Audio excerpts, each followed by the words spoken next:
It's time to talk about June's Journey, a hidden object mystery game with a captivating detective story. When you're playing, you solve a mind-teasing mystery of the roaring 1920s while you dive into June's captivating quest to uncover a scandalous family secret and solve her sister's murder. It's mystery, it's danger, and it's romance, and you never know where the next chapter's gonna take you. If that wasn't fun enough, you get to customize your very own luxurious island estate. Seriously, I cannot stop playing. I am already on the 3rd chapter and I just started recently. Join me back in time in the glamorous 1920s. June needs your help, detective. Download June's Journey for free today on iOS and Android. Join all the listeners who are listening right now ad-free by clicking subscribe on Apple Podcast, going to patreon.com/themurderdiariespod, or in Spotify, search The Murder Diaries ad-free.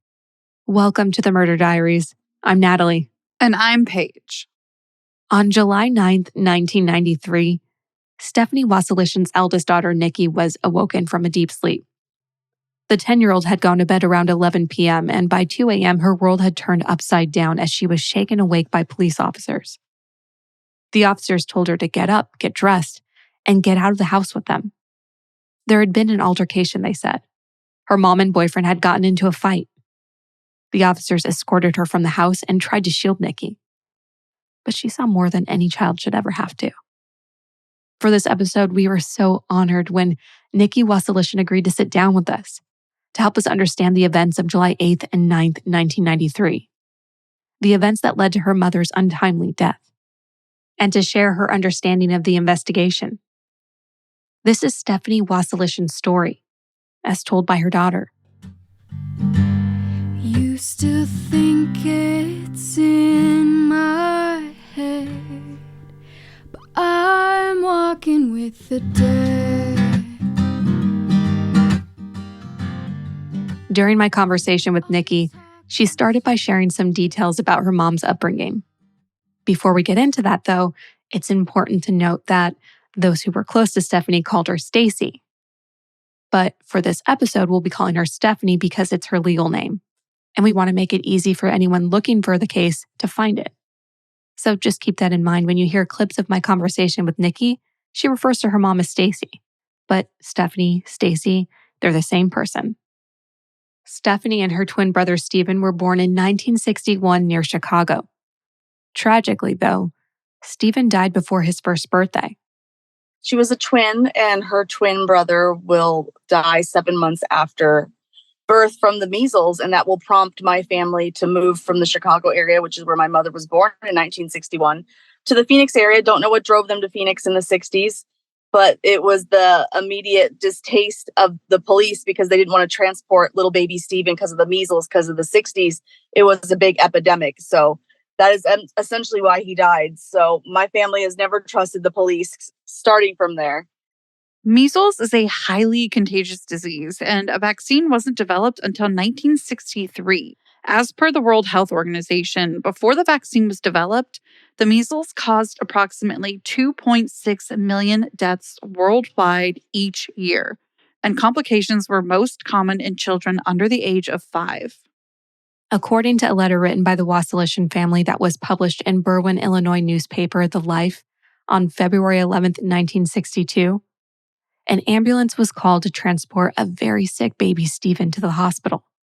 While the family was told that help was only minutes away, in reality, it took so much longer. 2 police officers eventually arrived, but no ambulance. And the officers refused to help get the sick baby to the hospital. Instead, they suggested calling a taxi and not disclosing that the baby had the measles. The Wasilishin family didn't want to do that. So they asked if the police would at least give them an escort to the hospital in a family member's car. But this was also denied. An investigation later revealed that the ambulance wasn't allowed to attend the call due to the contagious nature of measles. And it was the fire chief who made the call to stop the ambulance team from going. Even though it was found in the investigation that it would have been safe for them to attend the call and help the baby. So by the time Stephen was taken to the hospital in his uncle's car, it was too late and he died that night. The family left Chicago after Stephen's death. They headed west, planning routes in Phoenix, Arizona. Because Stephanie was just a baby when the move happened, Phoenix was her real hometown, the place that she connected to. And not long after their arrival, the family welcomed the last Wasilishin baby, Wendy. Now, Stephanie and Wendy were not only close in age, but they were close, full stop. In fact, Nikki calls them a package deal and says that her Aunt Wendy was a big part of her upbringing. Kathy's the eldest, the very eldest, and my godmother. There's Aunt Kathy, then there's Aunt Patty, Uncle Michael, Uncle Lance, my mom and baby Stephen, and then Wendy. So she's a family of 5. And Aunt Kathy's the eldest sister, so my mom would always confide in Aunt Kathy, and Wendy was the youngest sister and closest to my mom. So my mom and Wendy grew up together. So if you're going to ask what siblings were the closest, it was definitely Kathy and Wendy. Despite a close relationship with her sisters, Stephanie's relationship with her mother was tough. Stephanie wanted to break that cycle and become a mom. But not just any mom, the best mom. She married and had a baby with a man named Craig. That baby was Nikki. Craig and Stephanie's marriage unfortunately didn't work out, and they eventually divorced when Nikki was young. Stephanie then started a relationship with Russell Peterson. Stephanie and Russell also had a daughter named Christina, and the foursome, that's Stephanie, Russell, Nikki, and Christina, moved into a 2-bedroom house on Coffee Pot Drive in Sedona, Arizona.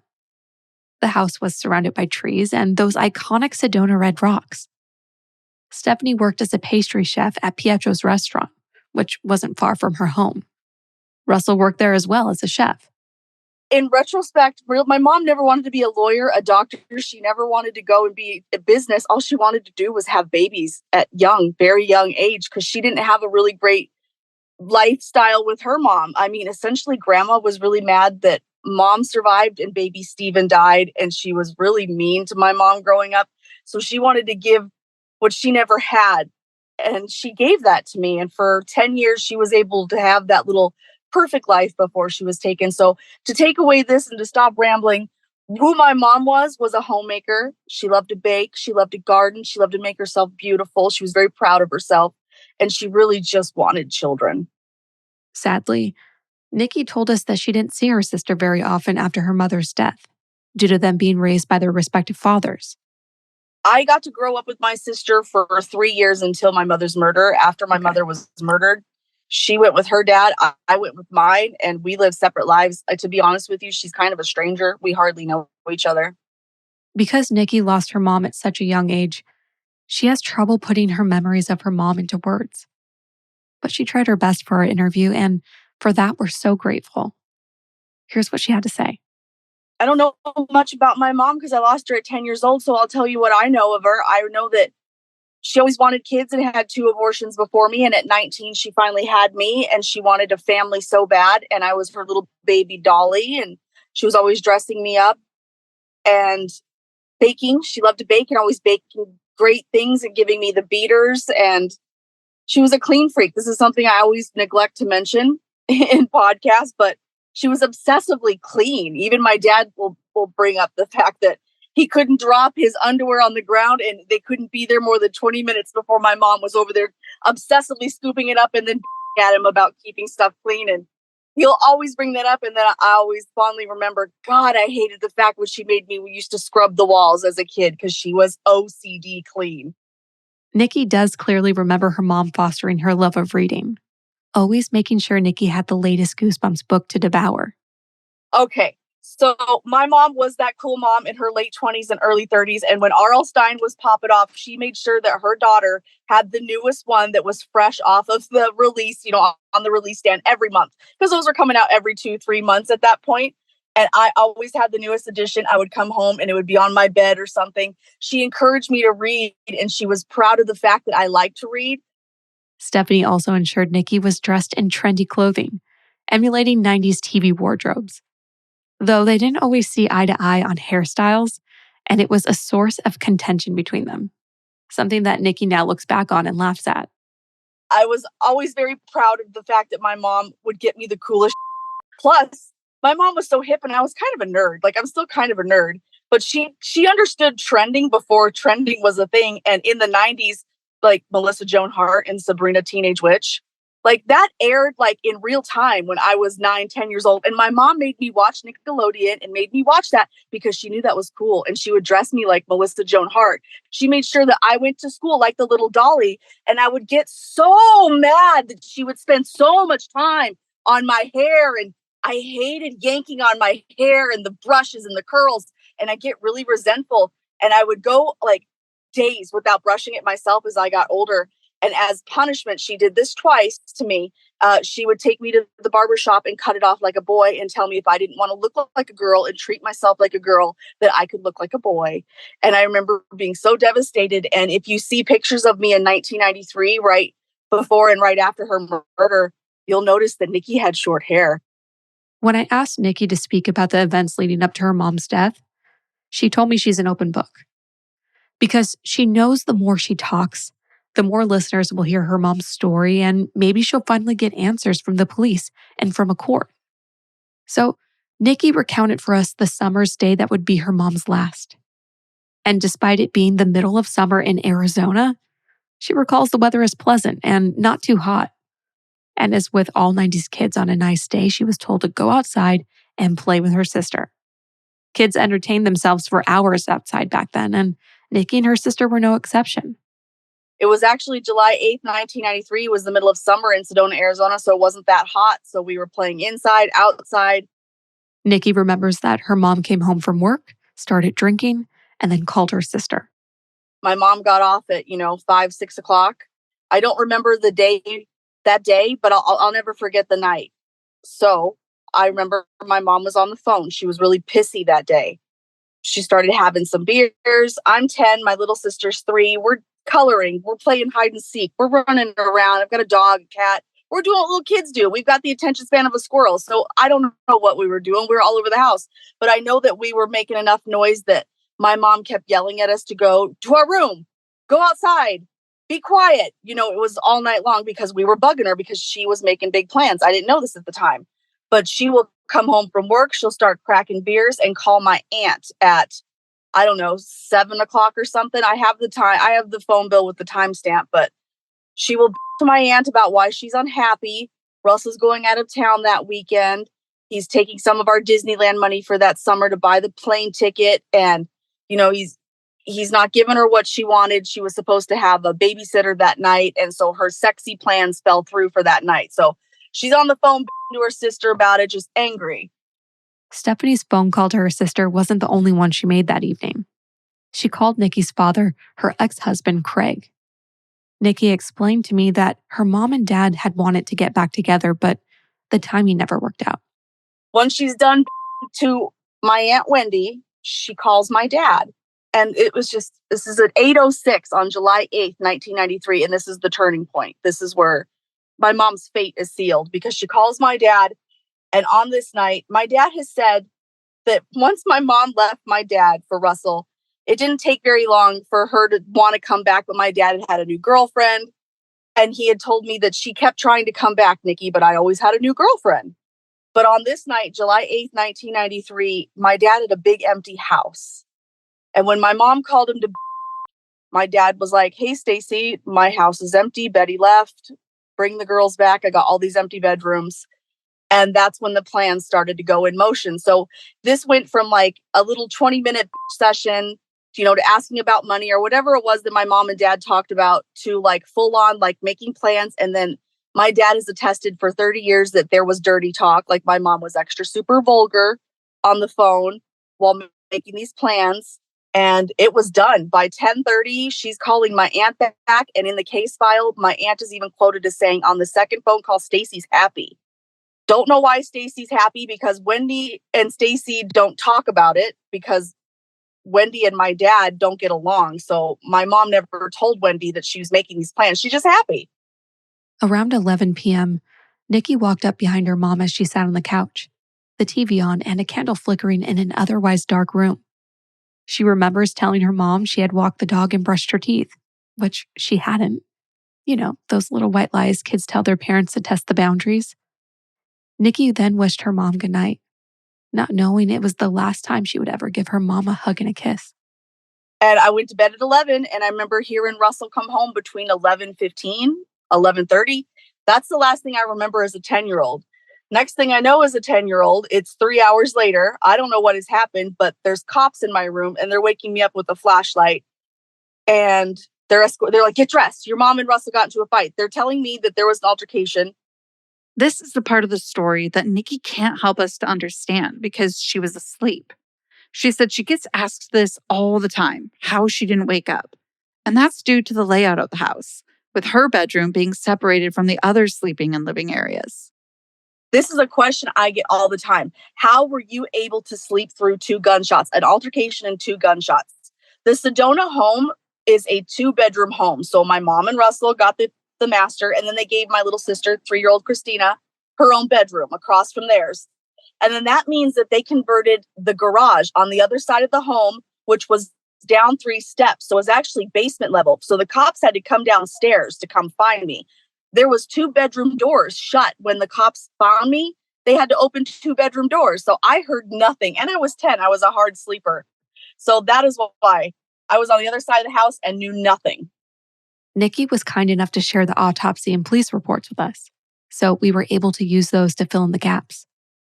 Now, according to the official autopsy report, Stephanie and Russell had an argument that night, and gunfire was exchanged, resulting in Stephanie being hit, receiving a fatal shot to her neck from a Ruger Red Hawk .44 Magnum revolver. Police arrived after Russell called 911 and reported that he and his wife had an argument and his wife had been, quote, hurt very bad.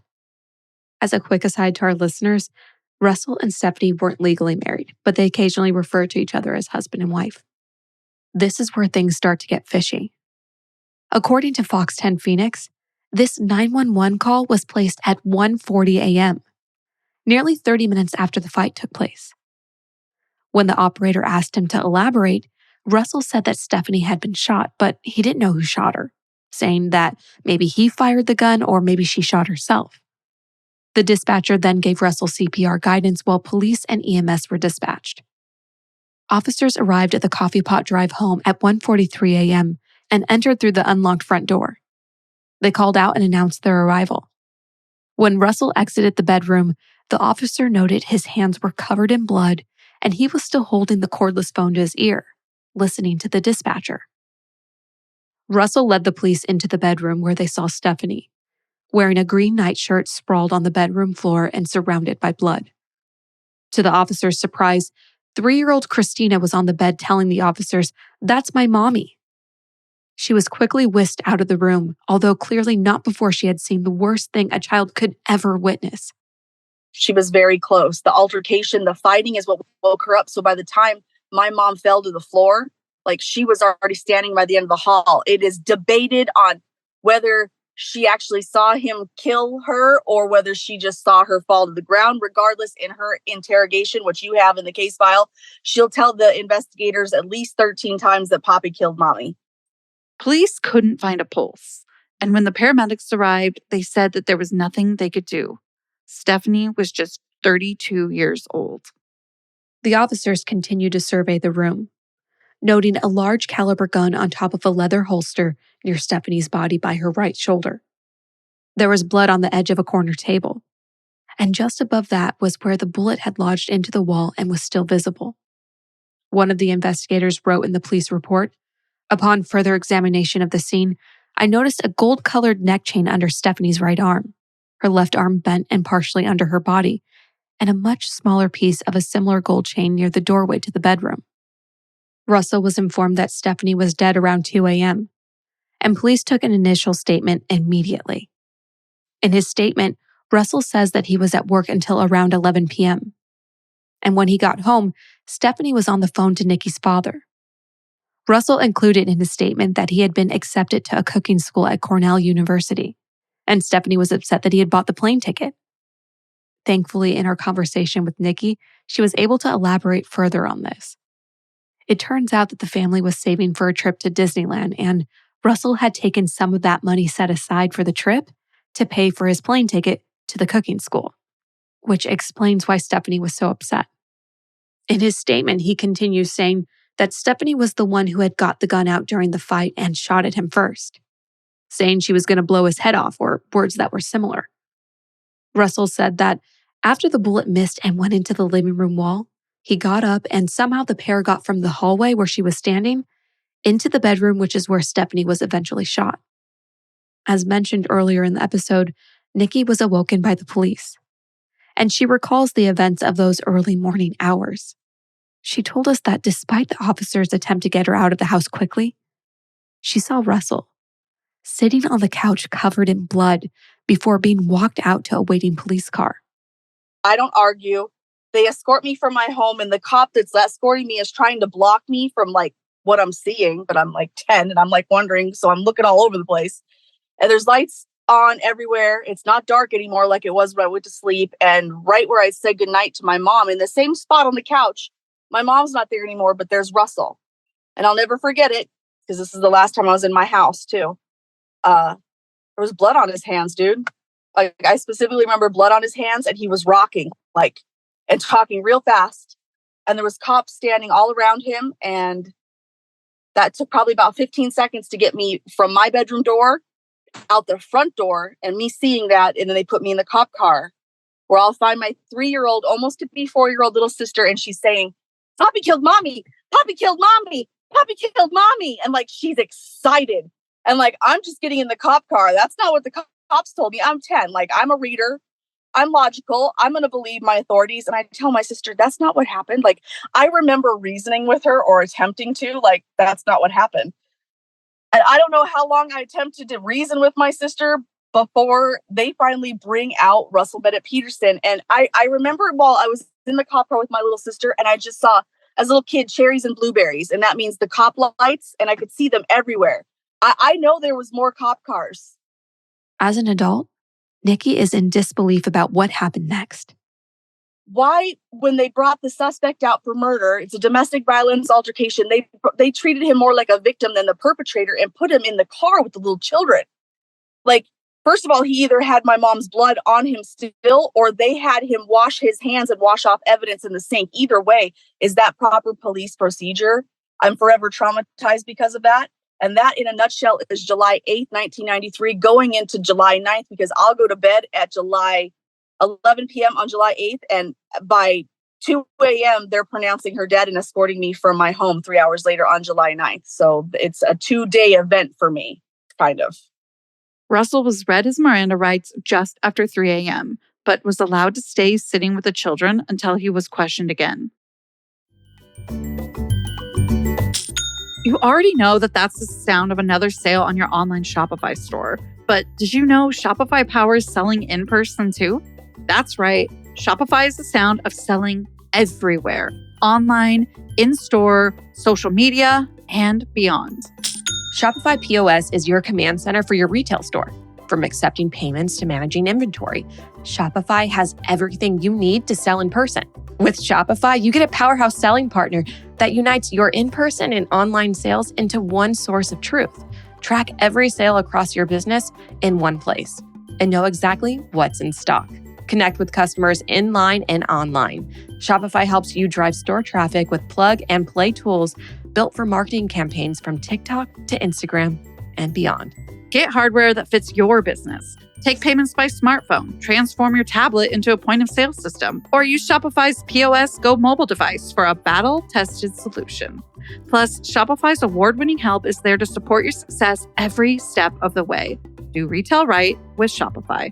Sign up for a $1 per month trial period at shopify.com/murderdiaries, all lowercase. Go to shopify.com/murderdiaries to take your retail business to the next level today. Shopify.com/murderdiaries. While the initial investigation was getting underway, behind the scenes, authorities were discussing the best course of action for keeping the girls safe, both physically and emotionally, after such a traumatic event. It was advised that the girls be placed into the custody of DES and taken to a foster home so that they could get some sleep and be cared for until more permanent decisions could be made. But Russell was looped in on this. As he hadn't been charged with anything, he was still allowed to make decisions for the care of the children. At first, he agreed to accept the recommendation and the girls were placed in a foster home. However, an hour later, The owner of the restaurant that he and Stephanie worked at, Peter Korn, arrived at the station. According to Peter, Russell had called him and asked him to come and collect the girls, and that he take custody of them for the time being.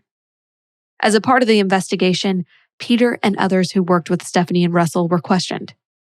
According to conversations with Peter, he felt that Stephanie had been very distraught lately, and other employees felt that she was very upset the last day she worked, just a few hours before the shooting. The employees understood that Stephanie was upset about Russell's trip to New York.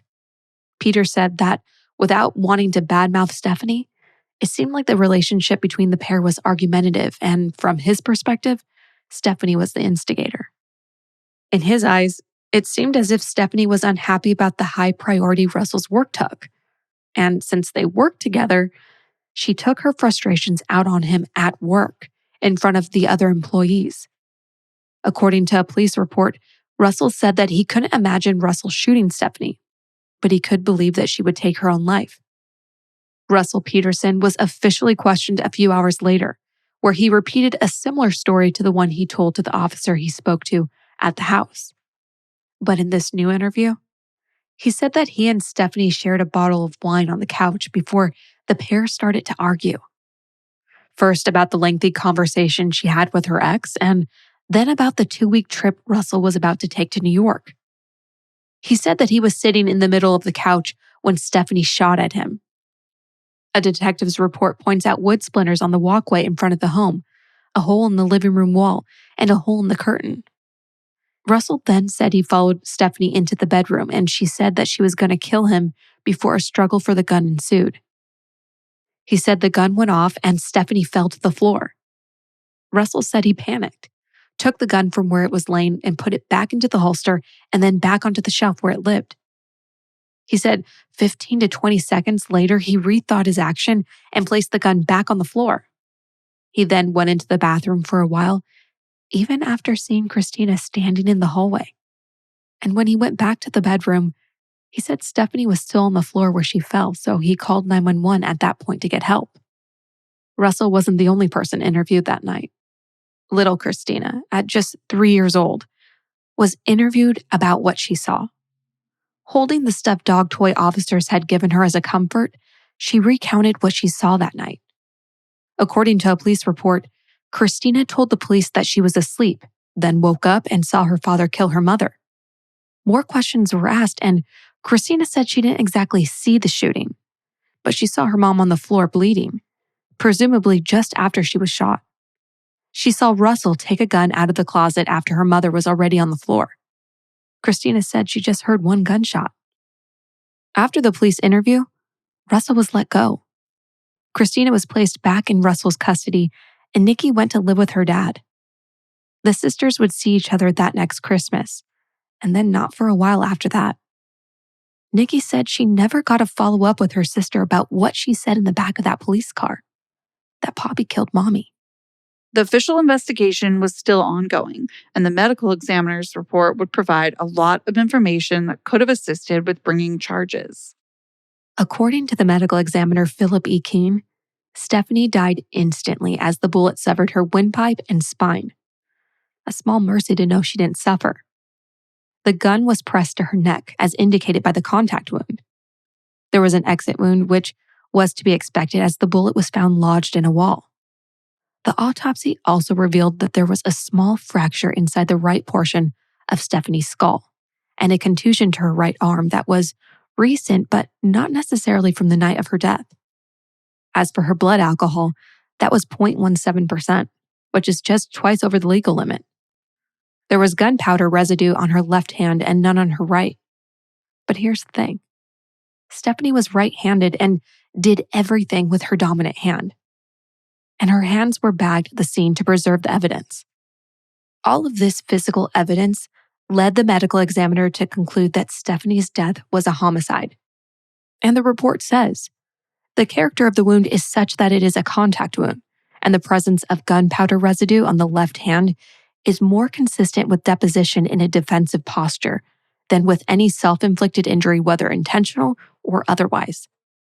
So with the medical examiner report saying that Stephanie was murdered and the only person in the house awake at the time of her death being Russell, it seemed logical that charges would follow, right? But they didn't. The Yavapai County Attorney's Office said that they didn't have enough evidence to prove that Stephanie was murdered, so they wouldn't be pressing charges or taking the case to trial. It comes down to his side of the story. He states that my mom shot at him first, making him a victim. So they've essentially treated Russell Peterson as the victim, not a perpetrator, even though in the eyes of the medical examiner, it is a homicide. And I'm pretty sure that in the hierarchy of things, the medical examiner outweighs the police. So I can't really answer that question. But what they've told me is that there's insufficient evidence to prosecute him. Now, I don't know. I'm just an average ex-server that works with pets now. So help me make it make sense, because I've got the medical examiner's report saying homicide. So you're gonna go against the medical examiner's opinion and go with the suspect's version? Have you ever heard of that? I don't know. Insufficient evidence, make it make sense. They just didn't investigate enough in 93, and now they just want me to go away in 2024. During our interview, we clarified that since Russell claims he was shot at first, he was a victim, and therefore if he did shoot Stephanie, it would be in self-defense, at least from investigators' perspective. And Nikki confirmed that this was her understanding as well, as she had been told that there are two sides to every story and that investigators are going with Russell's version of events because they don't have evidence that proves otherwise. Now that technology is so much better in 2024, Nikki wants evidence retested. But the police department hasn't made any sign of cooperating with this request.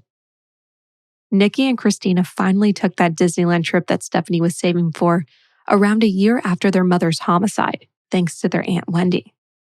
Nikki can't remember the exact day, but she remembers a strange interaction with her sister on the trip. And then there's the Disneyland trip that we were supposed to go on with my mom in the summer of 93, but she was murdered, and Russell had taken some of our Disneyland money. So my aunt made sure that we went to Disneyland in 93 or 94. And we'll get my little sister, and now she's almost 5, and she's got this cute little short hair. And on the night of my mom's murder, she's telling me, Poppy killed mommy. And now a year later, I remember her telling me, Mommy killed herself. And I'll just be like, I'll be stunned. I'll have her repeat it. I'll be like, what?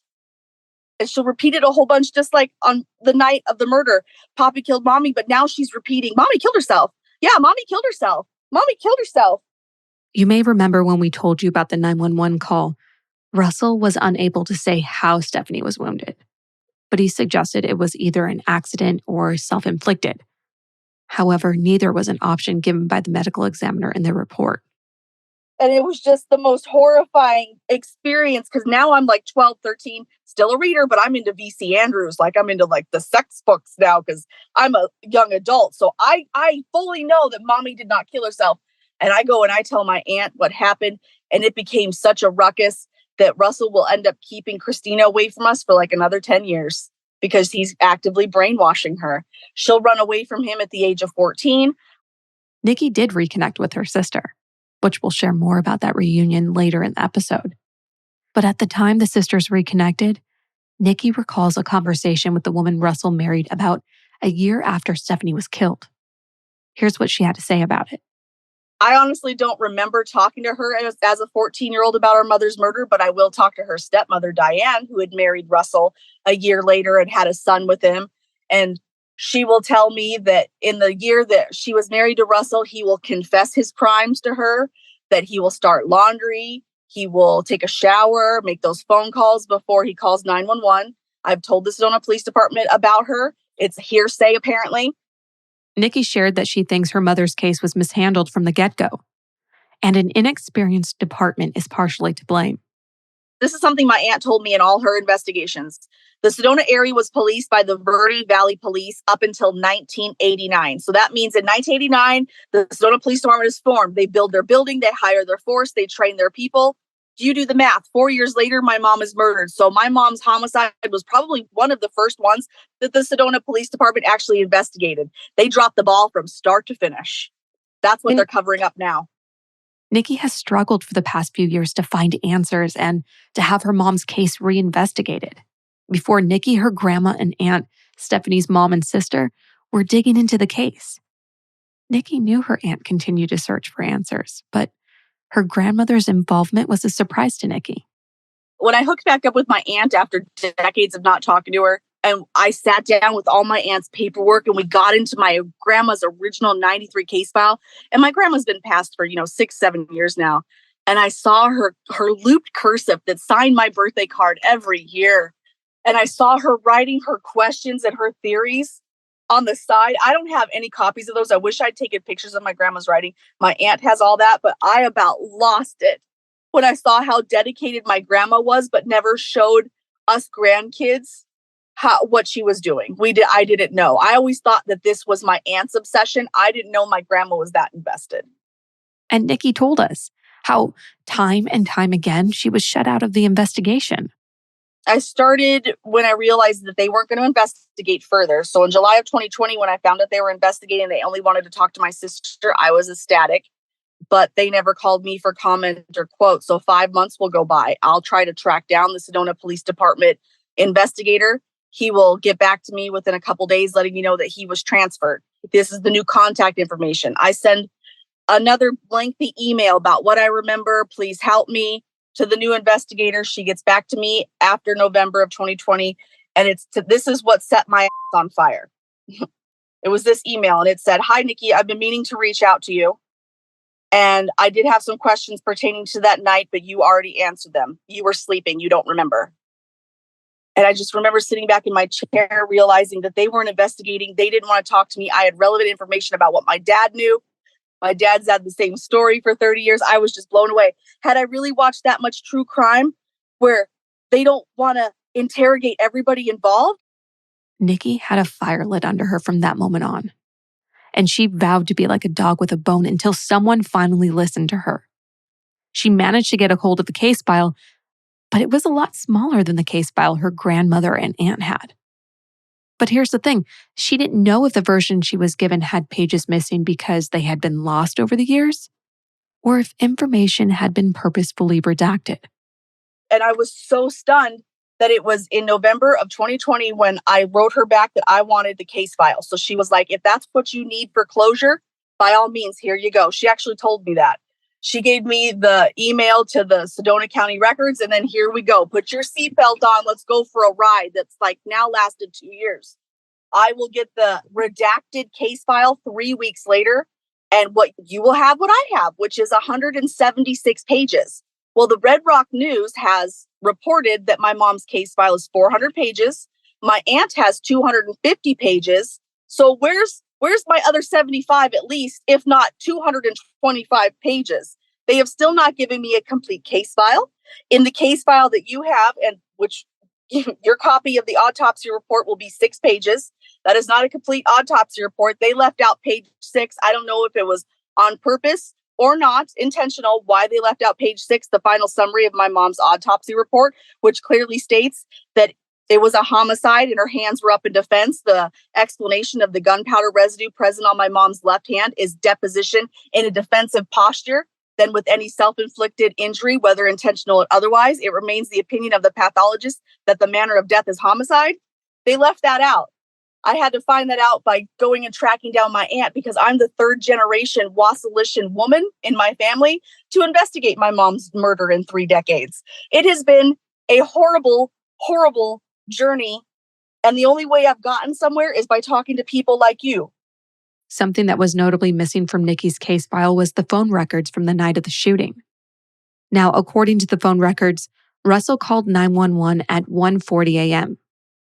However, another call was placed at 1:36 a.m., 4 minutes before. So who would Russell call before calling 911, and why? My mom's 911 call is at 1:40. Well, he will stay on with the 911 operator until about 1:48, and they're pronouncing my mom dead by 1:50, 1:55. But he is calling somebody else at 1:36. It's on the evidence in the phone bill, which you didn't get because it wasn't in my case file. I had to go to my aunt's house, go through all her paperwork.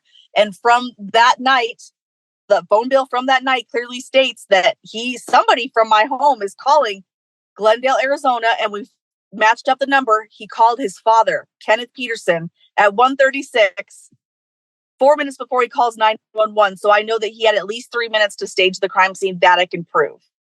The police never subpoenaed the phone records.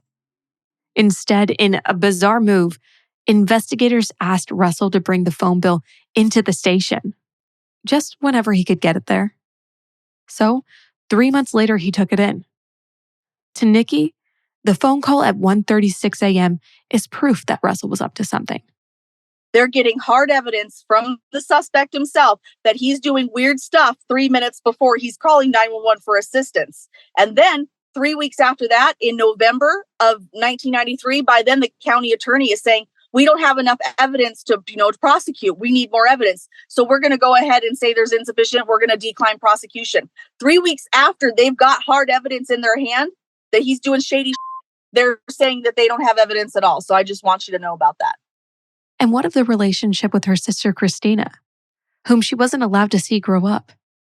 The pair reconnected when Christina was a teen and Nikki was a young adult. But it wasn't a made-for-movie reunion. There was tension between the sisters. My sister will be about 16, so I'll kind of be chummy with her for about 2 years. When I'm in my 20s, she's in her teens. And when she's 16, she gets pregnant. And as a, older sister, what do I say? Don't do it. I tell her to have an abortion. She does not like hearing that. She follows through with the pregnancy. The disagreement over the pregnancy sees their relationship take another decade-long hiatus, the second in their short and turbulent lives. When they once again reconnect, Nikki uses the courage provided by a stiff drink to ask her sister the question she desperately wants the answer to. What really happened to their mom? She doesn't talk to me for 10 more years. I don't hear from the woman until 2016, 2017, where we briefly reconnect for about a year. And in that year, I have a boyfriend, and we're actually at the house right now because I'm outside my boyfriend's house. I had to get off work and come and do this, and I'm out in the car anyway. So we're at this house. I'm reconnecting with my sister. We're at the coffee table in there, and I remember we were drinking, and I finally have the balls to after all these years, and she's sitting right there with me, and we're kind of like tipsy.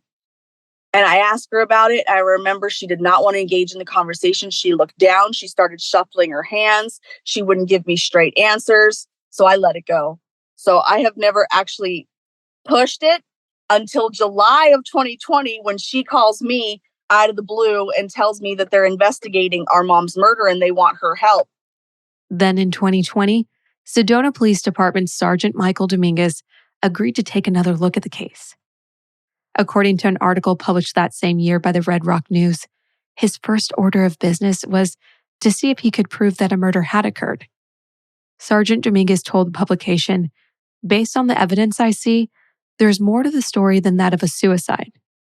But he continued saying that he couldn't say with 100% certainty that it was a homicide either. He went on to say that he felt the family was placing too much stock on there being no gunpowder residue on Stephanie's dominant hand. He explained that he does lots of things with his non-dominant hand, so maybe it was possible that Stephanie shot the gun with her left hand. But when that article was published, it upset Nikki's aunt so much that she called the Sedona Police Department. And Sergeant Dominguez was eventually removed from the case since his comments showed that he was giving up on investigating it thoroughly. We asked Nikki to clarify her understanding of the current status of her mother's case. She's under the assumption that the case is still active. Her dad was finally interviewed in January of 2023 to share what he knew and what he was told by Stephanie on the phone the night she was killed. But she hasn't had any contact from the police in over a year, so she really couldn't say. 2 years ago in 2022, there was fresh hope as the FBI appeared to be getting involved in Stephanie's case. However, the Sedona police declined the assistance of the FBI, which left the family back where they started, with no answers and a lot of frustration. When I got to my aunt's house 2 springs ago and I had all this paperwork, we did a whole big packet of our evidence and we sent it 25 pages to the Yavapai County's attorney's office, to the 3, because the Arizona Attorney General has 3 offices here in Arizona. We sent a packet to all 3 of them. We got a response back from the Arizona Attorney General saying our complaint is best suited to the DOJ. I sent the same packet to the DOJ. the DOJ sent an FBI agent, Agent Craps, to my aunt's house. He said, "Hey, we got your packet. What can I do to help you?" And my aunt invited him in. I was at work this day. I totally missed this little sit down. And the FBI agent said, "How can we help you? What do you want from us?" And my aunt said, "We want someone to listen. We want someone to go to the Sedona Police Department, find out what's going on." The FBI agent listened. We literally had an FBI agent roll up to Sedona and say, "Hey, I'm here representing the Wasilishin family. They want to know what's going on. How can I help you? How can the federal government help you on the Wasilishin case?" And guess what? The Sedona Police Department rejected any assistance from the federal government. They said, "We don't need any. Sayonara." And because they are federal, that was the hardest call I've ever had to take, was Agent Craps telling me, "There's nothing I can do, Miss Wasilishin. I'm a federal agency. I just can't walk in there and take your mom's case. Have you tried sitting down with that investigator?" I was blown away. I had gone through months of paperwork and writing to these agencies just to be back at the beginning of talking to the Sedona Police Department again. So yes, it's frustrating. If you want to know frustration, that's frustration. More recently, Nikki has turned to social media as a way of getting the word out about her mom's murder and as a way to put pressure on the police department. Social media is the only thing that gets the Sedona Police Department to release anything to me. The 911 call, we didn't get that for 29 years. We got that 1 week before Fox News sat down with Sedona Police Department, who had been pressuring Sedona Police Department for at least 2 months for that interview. A week before, here we get the zip drive with the interrogations, the 911 call. We're like blown away because there's hard evidence on there. He admits it. She might have shot herself. How has this man gotten away with it? I don't know. Make it make sense for me. I'm blown away that this is my life. And as an adult woman, I had to read it at 38 years old and going, like, mind blowing that this is like, he got away with it. When I started really getting into TikTok, I started having some viral videos and getting a little bit of success. And I think that started to scare them a little. I just moved back to Phoenix. I was actually staying in my aunt's house. So I had all this fresh content. I had the new case files, finding out all this information. So I think they really got scared. And if you see the date for that, I believe it's March of 2022, that we got that letter saying that my mom's case was inactive as of spring of 2022, saying that there are many people had investigated it over the 30 years.